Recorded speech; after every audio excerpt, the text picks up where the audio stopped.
Hello friends, welcome to Being IAS. हम लोग class 6 के एनसीईआरटी डिस्कस कर रहे हैं। ज्योग्राफी और साइंस और ये हिस्ट्री, 3 सब्जेक्ट्स चल रहे हैं और हाल ही में जल्दी ही पॉलिटी की भी क्लासेस स्टार्ट कर दी जाएंगी। ठीक है। बीइंग आईएएस का जो उद्देश्य है वो यही है कि आप लोगों का जल्दी से जल्द एनसीईआरटी जो है कंप्लीट करें। उसके बाद में फिर जो ये लक्ष्मीकांत है और ये स्पेक्ट्रम, इनकी भी एक अच्छी क्लास होगी। इनके नोट्स बना करके आपके साथ में क्लास की जाएगी और आप सभी के लिए वो क्लासेस भी बेनिफिट रहेंगी। लेकिन उससे पहले आप लोग ये एनसीईआरटी की क्लासेस करके अपने बेस को स्ट्रॉन्ग करिए। ठीक है, क्योंकि एनसीईआरटी से प्रीलिम्स और मेंस दोनों में आप अच्छे से पढ़ करके क्वेश्चन के जवाब दे सकते हैं और इससे मेंस के आंसर राइटिंग भी कर सकते हैं।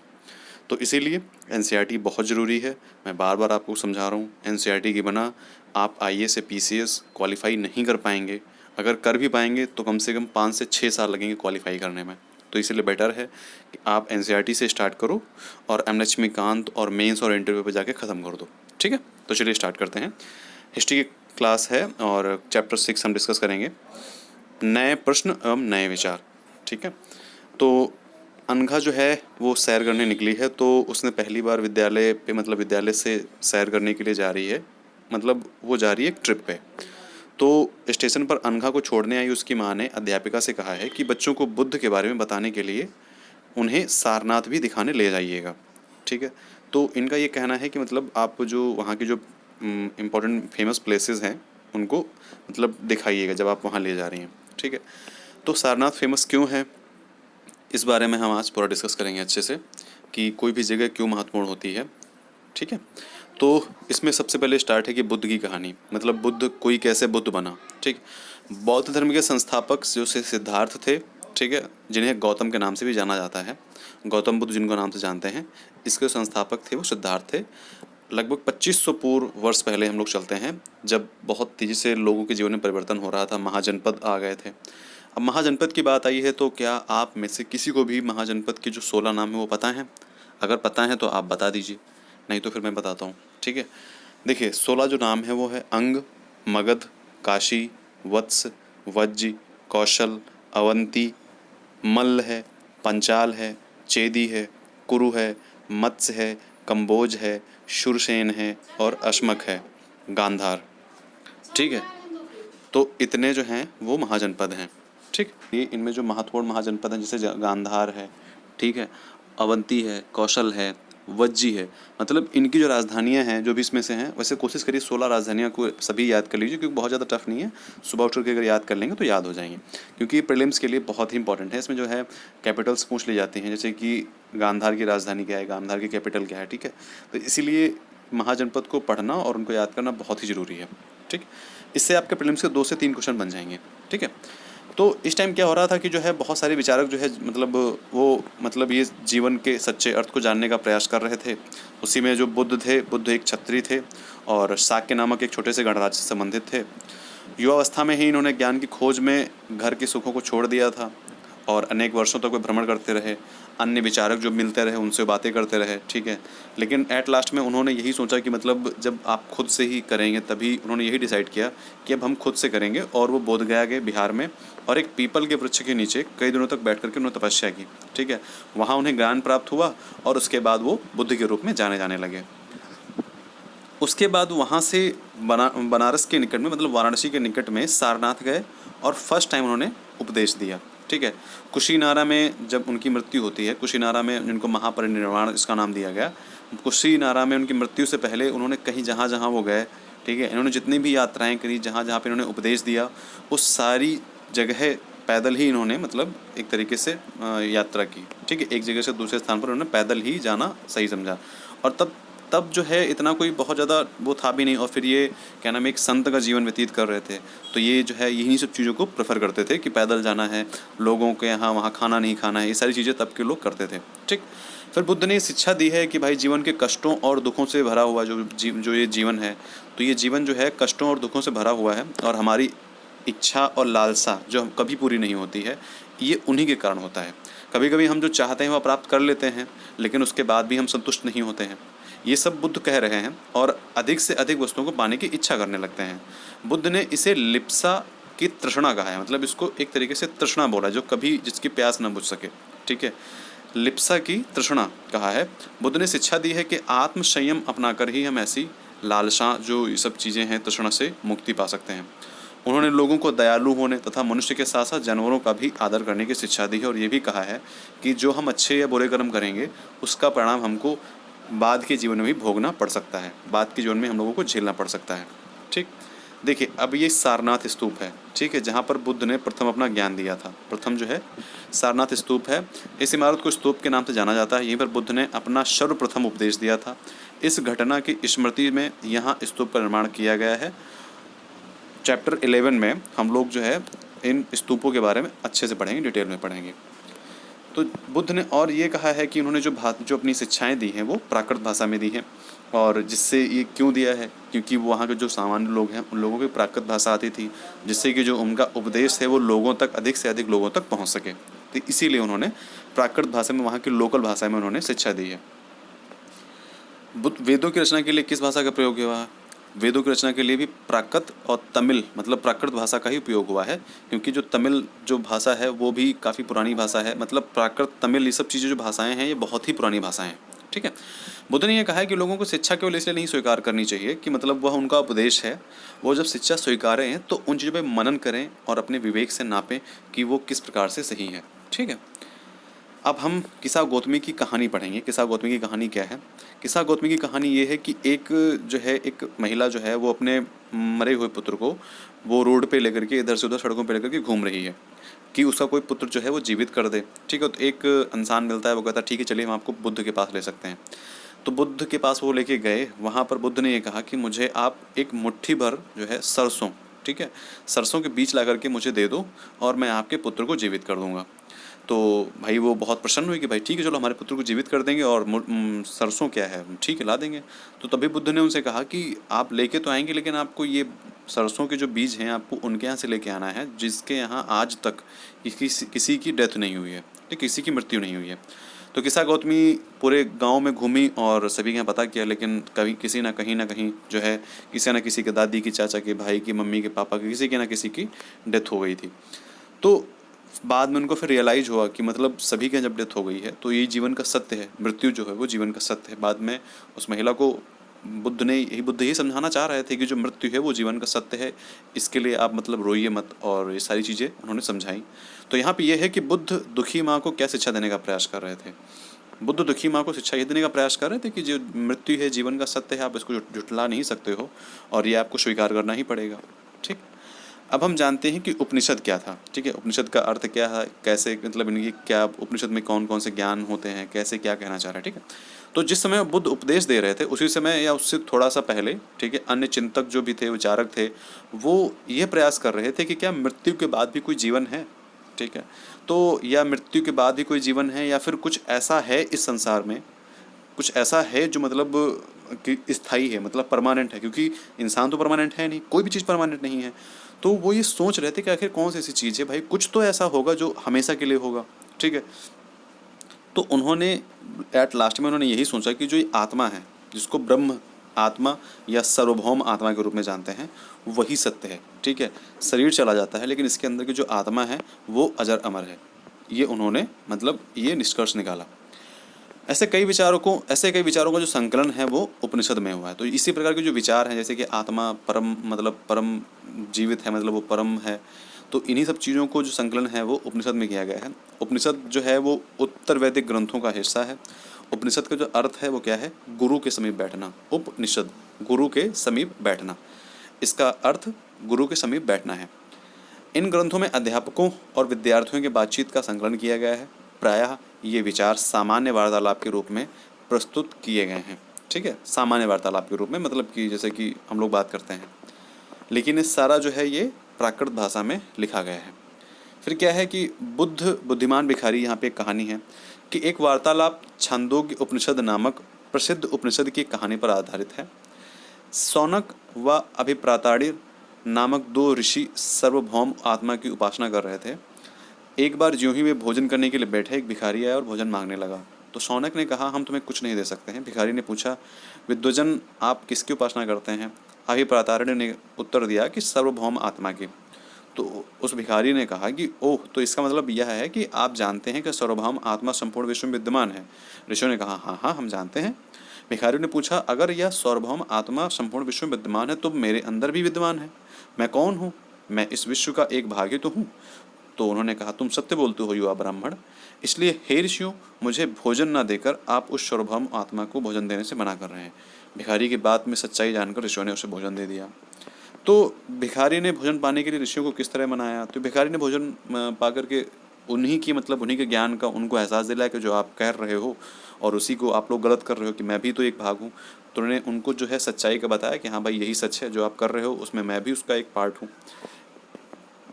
उसके बाद है कि जो चर्चाएं होती थी उपनिषद में, ठीक है, मतलब विद्यार्थी और अध्यापक के बीच में, वो सामान्यतः पुरुष जो है वो ब्राह्मण राजा होते थे, ब्राह्मण होते थे तथा राजा होते थे, ठीक है।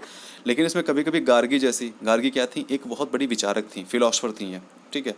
बहुत ही वैदिक काल में तब स्त्रियों को उस उतना सम्मान नहीं मिलता था, मतलब उस तरीके का सम्मान नहीं मिलता था उस टाइम में। तो इसीलिए गार्गी नामक एक विचारक जो है, एक फिलोसफर थी, उस टाइम इनको सम्मान मिलना, उस टाइम इनका मतलब इनका कहना माना लोगों का बहुत बड़ी बात है, ठीक है। ये वाद विवाद में भाग भी लेती थी, ठीक है। निर्धन व्यक्ति जो है इस वाद विवाद में भाग नहीं लेते थे। इस तरह का प्रसिद्ध अपवाद एक सत्यकाम जाबाल का है, मतलब निर्धन जो व्यक्ति हैं वो इसमें नहीं लेते थे। लेकिन एक ऐसा ही जो है एक निर्धन व्यक्ति जिसका नाम सत्यकाम जाबाल है, उसकी माँ दासी के नाम, मतलब उसकी माँ जो है दासी थी, उसके नाम पे उसका नाम पड़ा। तो सत्यकाम के मन में सत्य जानने की बहुत तीव्र इच्छा उत्पन्न हुई और गौतम नामक एक ब्राह्मण ने उन्हें अपने विद्यार्थी के रूप में स्वीकार कर लिया तथा अपने समय के सर्वाधिक प्रसिद्ध विचारकों में से वो एक बन गए। कौन? सत्यकाम जाबाल। उपनिषद के कई विचारों का बाद में विकास प्रसिद्ध विचारक शंकराचार्य के द्वारा भी किया गया है, ठीक है। उपनिषद में कई सारे ऐसे जो हैं विचारक, जो मतलब कुछ ऐसी बातें हैं जो शंकराचार्य ने उसमें जोड़ी हैं, जिसके बारे में हम क्लास 6-7 में पढ़ेंगे, ठीक है। क्लास 7 में हम शंकराचार्य के बारे में और जो उपनिषद की जो और भी चीज़ें हैं अच्छी वो हम पढ़ेंगे उसमें। फिर क्या है? व्याकरण विद पाणिनि। तो व्याकरण विद के बारे में हम यहाँ पढ़ेंगे। इस युग में कुछ अन्य विचारक भी जो है वो खोज कर रहे थे, अन्य विद्वान भी खोज कर रहे थे। उसी में से जो एक पाणिनि है, उन्होंने संस्कृत भाषा के व्याकरण की रचना करी है, ठीक है। उन्होंने स्वर तथा व्यंजन को एक विशेष क्रम में रख करके उनके आधार पर सूत्रों की रचना की है। मतलब स्वर और व्यंजन को उन्होंने इस तरीके से रखा है कि कुछ सूत्र बनाए हैं और वो सूत्र जो हैं लगभग बीजगणित से मिलते जुलते हैं, और इसका प्रयोग करके उन्होंने संस्कृत भाषा के कम से कम 3000 सूत्र लिखे हैं, ठीक है। जैन धर्म क्या है? हमने बौद्ध धर्म पढ़ा। जैन धर्म भी लगभग 2500 वर्ष पूर्व जैन धर्म के जो 24वें तीर्थंकर थे वर्धमान महावीर, उन्होंने जैन धर्म को मतलब दूर दूर तक विश्व में फैलाया। वह वज्जी संघ के लिच्छवी कुल के, वज्जी संघ था एक, याद होगा आपको, जो वैशाली के पड़ोस में था, पास में है। लिच्छवी कुल के एक क्षत्रिय राजकुमार थे, ठीक है। जो हमारे गौतम बुद्ध थे वो भी क्षत्रिय थे, और जो जैन धर्म के जो ये हैं महावीर जी हैं, ये भी क्षत्रिय वंश के हैं। और इन्होंने 30 वर्ष की आयु में ही अपना घर छोड़ दिया था और जंगल में रहने लगे थे। 12 वर्षों तक उन्होंने लगातार कठिन और मतलब एकाकी जीवन में, एकदम अकेले में जीवन व्यतीत किया, और उसके बाद उन्हें वह ज्ञान प्राप्त हुआ। उनकी शिक्षा सरल थी और सत्य को जानने वाले प्रत्येक स्त्री व पुरुष जो है वो मतलब उनका ये था कि भाई जिसको भी सत्य जानना है उसको अपना घर छोड़ देना चाहिए और अहिंसा के नियमों का कड़ाई से पालन करना चाहिए। ना तो किसी जीव को तकलीफ देना चाहिए, ना ही उसकी हत्या करनी चाहिए। महावीर का साफ कहना था कि सभी जीव जीना चाहते हैं, जैसे कि हम जीना चाहते हैं वैसे सभी जीव जीना चाहते हैं, और सभी के लिए जीवन प्रिय है। महावीर ने अपनी शिक्षा प्राकृत भाषा में दी है और गौतम बुद्ध ने भी अपनी शिक्षा प्राकृत भाषा में दी है। इसका बस एक ही कारण था कि ये जो शिक्षा है ये दूर दूर तक फैले, लोगों तक जाए, ठीक है। क्योंकि जब आप कहीं भी अगर आप जाते हैं, किसी भी चाहे तमिल क्षेत्र में जाएं या फिर आप नॉर्थ ईस्ट के क्षेत्र में जाएं, अगर आप वहाँ की लैंग्वेज में बोलेंगे, ठीक है, तो उन लोगों को ज़्यादा समझ में आएगा और उनको आपसे अपनापन लगेगा, ठीक है। जैसे आप बंगाल में जाते हैं या आप नीचे तमिल के क्षेत्र में जाते हैं, अगर आप वहाँ की बांग्ला या तमिल भाषा में बोलेंगे तो वहाँ के लोगों को आपसे एक अपनापन फील होगा कि हाँ ही नोज माई लैंग्वेज, ठीक है। तो इसीलिए अगर आप वहाँ की लैंग्वेज बोलेंगे तो आपको सुनने वाले लोग ज़्यादा होंगे। तो इन्होंने वहाँ की प्राकृत भाषा में जो है शिक्षा दी, तो इसीलिए ये शिक्षा बहुत दूर दूर तक फैली। लोगों ने इनको मतलब उस भाषा में इनको जाना, पहचाना और इनकी जो शिष्य बने, अनुयायी बने, ठीक है। लेकिन प्रचलन क्षेत्र के आधार पर अलग अलग नाम थे इस प्राकृत भाषा के। जैसे कि मगध में बोले जाने वाली प्राकृत भाषा जो है वो मगधी कहलाई जाती थी, ठीक है। जैन नाम से जो जितने भी अनुयायी जाने जाते थे उनका ये था कि वो सादा जीवन, मतलब जो भी जैन का शिक्षा ग्रहण करने के लिए होता था वो सादा जीवन बिताते थे। उन्हें पूरी तरह से ईमानदार होना पड़ता था। उन्हें चोरी ना करने की सख्त हिदायत थी कि मतलब आप चोरी नहीं कर सकते हैं, और उन्हें ब्रह्मचर्य का पालन करना पड़ता था। ठीक है। पुरुषों को वस्त्रों सहित सब कुछ त्याग देना पड़ता था, मतलब वो वस्त्र भी नहीं पहनते थे। जैन धर्म में ऐसा होता है। तो अब जैन का मतलब क्या है? जैन का जो मतलब है वो जिन से आया है, और जिन का अर्थ है विजेता। ठीक है। और महावीर को ऐसा नाम क्यों मिला जिन का? देखिए, महावीर ने शिक्षा ग्रहण की भाई, उन्होंने 12 वर्षों तक कठिन तपस्या करके फिर उन्होंने शिक्षा ग्रहण की, उन्होंने ज्ञान प्राप्त हुआ, तो इसीलिए उनको जिन कहा गया। ठीक है, जैन कहा गया। अरे अधिकांश व्यक्तियों के लिए जो है ऐसे कड़े नियमों का पालन करना कठिन था, तो इसीलिए बहुत से ऐसे लोग थे जो, जैसे कि अब मान के चलिए किसान है, किसान क्या मतलब जब खेती करता है तो उस टाइम तो भाई उससे जो बहुत सारे जो जीव होते हैं वो मर जाते हैं। तो इसीलिए किसानों ने, कि जो कितने भी किसान थे, उन्होंने उनको इस जैन धर्म में वो नहीं आ पाए, क्योंकि उनका कहना है कि भाई आप एक कीड़े को भी मत मारो, जो खेत में जो कीड़े मरते हैं, कछुए मरते हैं, उनको भी मत मारो। ठीक है, उनका ये कहना, अगर ऐसा नहीं होगा तो फिर खेती कहाँ से होगी, खेती नहीं होगी तो फिर लोग जीवित कैसे रहेंगे। ठीक है। तो उनका यही कहना था कि भाई जो जैन धर्म अपना रहे हैं उनको ये सारे नियम कड़ाई से पालन करने पड़ते थे। तो बहुत लोगों ने इसका जो है ज्ञान, मतलब इससे जुड़ने के लिए लोगों ने, इस जीवन शैली को अपनाने के लिए लोगों ने घर छोड़ दिया। लेकिन बहुत लोग थे जिन्होंने घर नहीं छोड़ा। तो जिन लोगों ने घर नहीं छोड़ा वो लोग भिक्षु और भिक्षुणी को मतलब भोजन कराते थे, उनकी सहायता करते थे। मुख्यतः व्यापारियों ने जैन धर्म का समर्थन किया, क्योंकि व्यापारी लोगों को मतलब ये सब चीज़ें आराम से कर सकते थे, उनको कोई खेती नहीं करनी होती थी। ठीक है। लेकिन किसानों के लिए बहुत कठिन था, क्योंकि उनको फसल की रक्षा के लिए उन्हें कीड़े मकोड़ों को मारना पड़ता था। बाद की सदियों में जो जैन धर्म है, उत्तर भारत के कई हिस्सों में, गुजरात, तमिलनाडु, कर्नाटक, इन सभी जगहों पर फैला। महावीर और उनके अनुयायियों की शिक्षा जो है कई शताब्दियों तक मौखिक रूप में ही रही, क्योंकि उस टाइम लिखने वाला कोई चीज़ था नहीं, तो इसीलिए मौखिक रूप में ही, जैसे कि श्लोक याद कराए जाते थे बहुत सारे, बहुत पहले वैदिक काल में, जैसे कि श्लोक याद कराए जाते थे, उपनिषद याद कराए जाते थे, वेद याद कराए जाते थे, वैसे ही महावीर ने जो अपनी शिक्षाएं दी वो लोगों को याद रही, और एक दूसरे से मौखिक रूप में ही मतलब ट्रांसफ़र होते रही, मतलब एक दूसरे को सीखते रहे एक दूसरे लोग। वर्तमान रूप में जो उपलब्ध शिक्षाएं हैं वो लगभग 1500 वर्ष पूर्व गुजरात के वल्लभी नामक स्थान पर फिर लिखी गई थी। ठीक है। फिर संघ क्या होता है? देखिए, महावीर तथा बुद्ध जो हैं दोनों का यही मानना था कि अगर आप घर त्याग कर रहे हैं तभी आपको सच्चे ज्ञान की प्राप्ति होगी, अदरवाइज मतलब आपको सच्चे ज्ञान की प्राप्ति नहीं होगी। और अगर आप घर त्याग रहे हैं तो ये मान के चलिए तभी आप जीवन का असली, जो एक तरीके से जो असली अनुभव होता है ना, रियल लाइफ, ठीक है, सुख दुख दर्द जो भी है वो एक एक पार्ट ऑफ लाइफ है। जब आप बाहर निकलेंगे तभी आपको जीवन का एक असली सत्य पता चलेगा। ऐसे लोगों के लिए उन्होंने संघ नामक संगठन बनाया, जहाँ पे वो सारे लोग रह सकें, जो भी घर छोड़ के आ रहे हैं वहाँ पे वो रह सकें। और उन्होंने बौद्ध भिक्षुओं के लिए कुछ नियम बनाए, जिनका जो है विनय पटक नामक एक ग्रंथ है, उसमें कुछ नियम बनाए हैं, वो विनय पटक नामक ग्रंथ में मिलते हैं। विनय पटक से पता चलता है कि वहाँ के जो पुरुष और जो स्त्री हैं उनके रहने की व्यवस्था कैसी थी, और जो सभी संघ, जैसे अगर कोई संघ में प्रवेश लेता है तो उसके रूल्स और रेगुलेशंस क्या थे। और संघ में प्रवेश लेने के लिए, जैसे कि बच्चे अगर प्रवेश लेते हैं तो उनको अपने माता पिता से पूछना पड़ता था। दास जो है उस टाइम होते थे, अगर वो प्रवेश लेते हैं तो उनको स्वामी से अपने पूछना पड़ता था। राजा के अगर काम करने वाले जो नौकर चाकर हैं अगर वो प्रवेश लेते हैं, मतलब वो बनते हैं, तो उनको अपने राजा से पूछना पड़ता था। अगर कर्जदार हैं, अगर उनको बौद्ध धर्म में जाना है तो उनको अपने देनदारों से अनुमति लेनी पड़ती थी जिन्होंने उनको कर्ज दिया है। वैसे ही स्त्री को अपने पति से अनुमति लेनी पड़ती थी। ठीक। संघ में प्रवेश लेने वाले जो स्त्री पुरुष थे बहुत ही सादा जीवन बिताते थे। ठीक है, सादा जीवन, उच्च विचार वाली जो प्रक्रिया थी वो करते थे। वे अपना अधिकांश जो समय था वो ध्यान में बिताते थे, और किसी भी मतलब एक दिन में एक समय निर्धारित था, वो जाकर के शहरों में, गाँवों में जाकर के भिक्षा मांगते थे, और वो उसके बदले में लोगों को शिक्षा देते थे। ठीक है, और साथ में ही एक दूसरे की सहायता भी करते थे। अगर कोई लड़ाई होती थी, आपस में लड़ाई भी हो जाती थी बैठकों में, तो आराम से पूरा एक मतलब जो भिक्षुओं का दल होता था वो बैठते थे, और जो लड़ाइयाँ होती थी उसका जो विवाद होता था उसको निपटाते थे। संघ में प्रवेश लेने वाले ब्राह्मण, जो क्षत्रिय और व्यापारी और मजदूर और गणिकाएँ तथा दास जो शामिल थे, और इनमें से कई लोगों ने बुद्ध की शिक्षाओं के विषय में लिखा। कुछ लोगों ने संघ में अपने जीवन के विषय में सुंदर कविताओं की रचना भी की।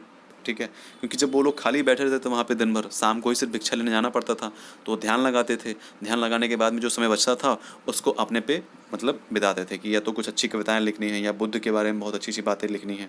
ठीक है, कोई भी अनुयायी यही करता है। फिर देखिए, ये एक शिलाश्रय है, मतलब यहाँ पे ये लोग रहते थे, जिसको हम मतलब कह सकते हो विहार कह सकते हो। ठीक है, ये विहार है, जो मतलब जहाँ पे जैन के लोग रहते थे। यहाँ पे है पहाड़ी को काटकर बनाई गई एक गुफा। यह कार्ले, जो कि वर्तमान में महाराष्ट्र में है, स्थित एक गुफा है। भिक्षु भिक्षुणी इस शरण में रह करके ध्यान करते थे। ठीक है, यहाँ पे शरण लेकर के यहाँ पे ध्यान लगाते थे अपना। फिर हम जानते हैं विहार क्या है। जैन तथा बौद्ध भिक्षु पूरे साल एक स्थान से दूसरे स्थान उपदेश देते घूमते रहते थे। सिर्फ वो वर्षा ऋतु में ही उनका यात्रा करना कठिन हो जाता था, क्योंकि बारिश होती थी, एक जगह से दूसरी जगह नहीं जा सकते थे। तो उस समय वो एक मतलब जो गुफाएं थी वहाँ पे वो निवास करते थे। ठीक है, जितने भी अनुयायी थे, जहाँ जहाँ पे उनको गुफाएं मिल जाती थी, वहाँ पे वो अपना पूरी बरसात जो है वहाँ पे पूरी पूरी व्यतीत करते थे, बिताते थे। लेकिन जैसे जैसे समय बीतता गया, उनके जो भिक्षु और भिक्षुणी थे, उन्होंने ये सोचा कि भाई अब तो हमको मतलब एक स्थायी मतलब परमानेंट जो है एक प्लेस की ज़रूरत है। ठीक है, क्योंकि अब हमको रहना भी चाहिए, मतलब हम कहाँ कहाँ कैसे कैसे मतलब कब तक आखिर हम ऐसे करते रहेंगे। तो उन्होंने अपने अकॉर्डिंग ही जो है स्थायी परमानेंट जो है एक शरणा स्थल बना लिया। ठीक है, तब कई शरणा स्थल बनाए गए जिन्हें विहार कहा जाता था। आरंभिक विहार लकड़ी के बनाए जाते थे, बाद में इनके निर्माण में ईंटों का प्रयोग होने लगा। पश्चिमी भारत में विशेषकर कुछ विहार पहाड़ियों को खोदकर बनाए गए थे। मतलब जो पश्चिमी भारत है, ठीक है, जैसे कि ये, तो पश्चिमी भारत में जो है यहाँ पे जो विहार है वो पहाड़ियों को खोद करके बनाए गए थे। ठीक है, उसके बाद में एक बौद्ध ग्रंथ से क्या ज्ञात होता है हमें। एक बौद्ध ग्रंथ से हमें ज्ञात होता है कि जिस तरह महासागरों से मिलने पर नदियों की अलग अलग पहचान समाप्त हो जाती है। महासागर में जितनी भी नदियाँ मिलती हैं, तो इसमें ये थोड़ी पता चलता है कि किस नदी से कौन सा पानी आया है।